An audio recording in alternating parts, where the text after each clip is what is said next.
¿Qué tal? Es un gusto poder encontrarnos otra vez en este espacio que nos ofrece la Iglesia para poder acercarnos al texto bíblico y buscar eso que Dios tiene para nosotros. Y lo digo así creyendo que Él nos ama y está buscándonos continuamente, esperando que nosotros demos ese paso de búsqueda, ir a su encuentro. Y en el texto bíblico encontramos aquello que el Señor a través de su Espíritu fue inspirando a hombres, a personas que fueron escribiendo y que aquello pasó a otros, y así el texto bíblico se fue construyendo bajo la dirección de su Espíritu para que hoy nos llegue. Y esas palabras, esas historias, eso que quedó escrito, el Espíritu Santo lo usa para transformar nuestra vida. Así que te invito a que podamos empezar este momento orando, pidiéndole a Dios que Él nos hable y que Él transmita en nuestro corazón, que transforme nuestra vida, que Él nos haga cambiar el modo de ver las cosas, el modo de comprender la vida, de tomar elecciones, de poder sostenerlas. Así que oremos, ¿te parece? Vamos a cerrar los ojos para no distraernos. Señor, te agradecemos por este momento que vamos a compartir y te queremos pedir que tu Espíritu nos guíe, que podamos encontrar eso que vos tenés para nosotros y que podamos acercarnos a vos cada día más para poder tener esa vida abundante que vos nos ofreces. En nombre de Jesús te lo decimos, amén. Me gustaría invitarte a que busques en el Evangelio de Lucas. Vamos a leer el capítulo 5, los versículos 27 al 32. Y es un pasaje muy lindo, se enmarca en el Evangelio que escribe Lucas, luego de expresar Jesús en Nazaret a qué había venido, ¿no? Lucas 4, 16, el Espíritu del Señor está sobre mí por cuanto me ha ungido para dar vista a los ciegos, dar buenas noticias a los pobres. Bueno, el texto empieza a mostrar cómo Jesús empieza a transformar la vida de las personas. Y luego de ese milagro luego de un milagro de un leproso que necesita ser sanado y de unos amigos que bajan a Jesús en medio de una casa haciendo un agujero en el techo porque no se podía entrar de la cantidad de gente que había, y Jesús también lo sana, va caminando por allí y dice: después de esto salió Jesús y se fijó en un recaudador de impuestos llamado Leví, sentado a la mesa donde cobraba. Sígueme, le dijo Jesús. Y Leví se levantó, lo dejó todo y lo siguió.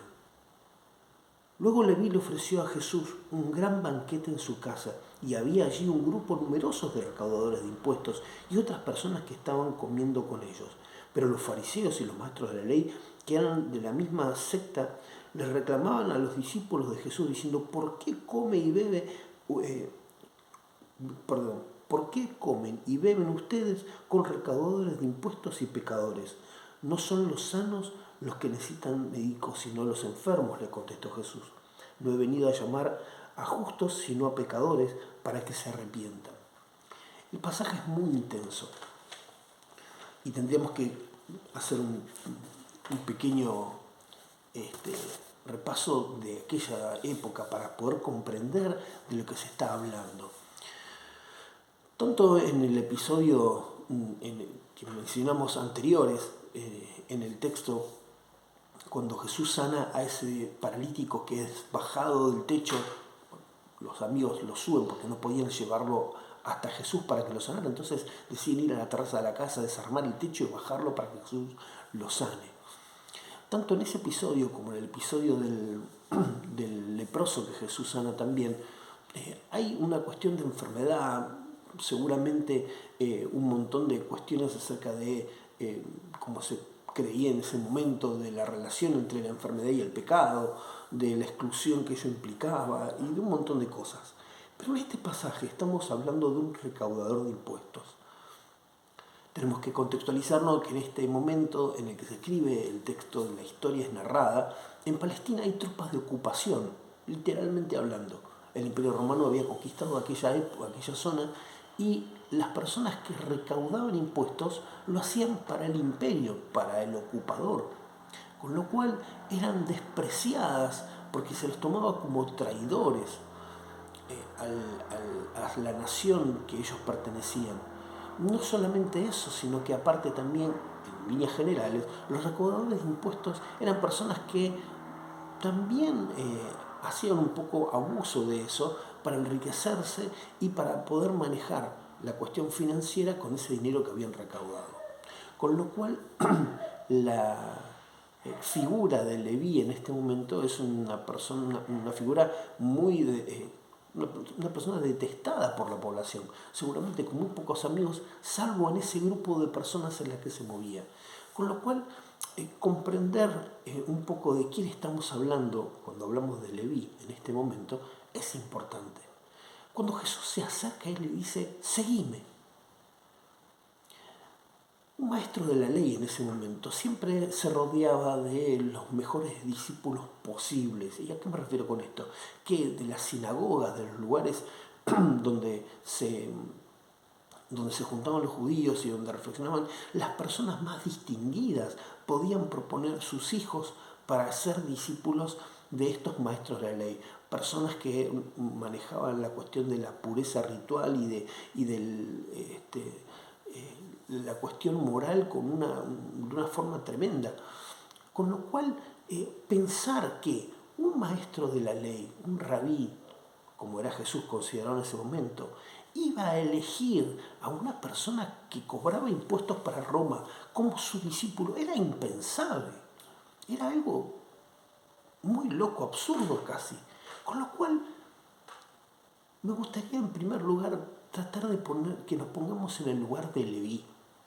Una persona que sufría ese menosprecio por parte de la sociedad en la que vivía y que de repente es abordado por este maestro que acaba de hacer milagros que seguramente habían sido esparcidos como noticia por toda la ciudad, por todo el contexto, y nadie debía ser ajeno a esto. Y que esta persona, que era un gran maestro de ley, un profeta, se acercara a él y le dijera, sí, mira, a vos te digo, seguime.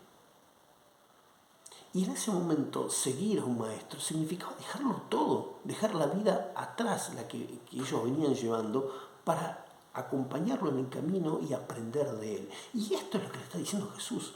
Y Leví, azorado, imagino yo, decide dejar todo y seguirlo. Luego dice el texto que hace un banquete en honor a Jesús y lo invita y come con él, sus discípulos, y un grupo grande de otros cobradores de impuestos y otras personas que seguramente también eran considerados pecadores. De hecho, así los llaman los fariseos y los escribas, los otros maestros de la ley, que como dije antes, manejaban la cuestión de la pureza ritual y de la moral de una manera, digamos, súper minuciosa, legislando cada actividad del día que podía llevarse adelante. Y estas personas, bajo su código moral, dicen, ¿cómo? ¡Qué barbaridad! ¿Cómo ustedes y su maestro comen con estos pecadores? Porque se suponía que eso podía casi contaminarlos a ellos. Pero Jesús, entendiendo la situación, les dice, ¿no? Yo no he venido a sanar yo no he venido para los sanos, sino para los enfermos, para aquellos que necesitan arrepentirse y cambiar su vida. Por eso es maravilloso pensarnos a nosotros, a cada uno de nosotros, como personas que Jesús ha llamado con amor, con misericordia, para que nos acerquemos a Él. Porque uno puede decir, bueno, pero yo no soy un delincuente terrible, ni una mala persona, yo hago bien las cosas.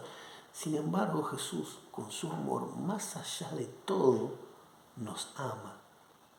Y sea que estés lleno de culpas o te mires a vos mismo con reproche, o que crees que sos una buena persona y está genial, Dios te ama y Dios viene a buscarte continuamente.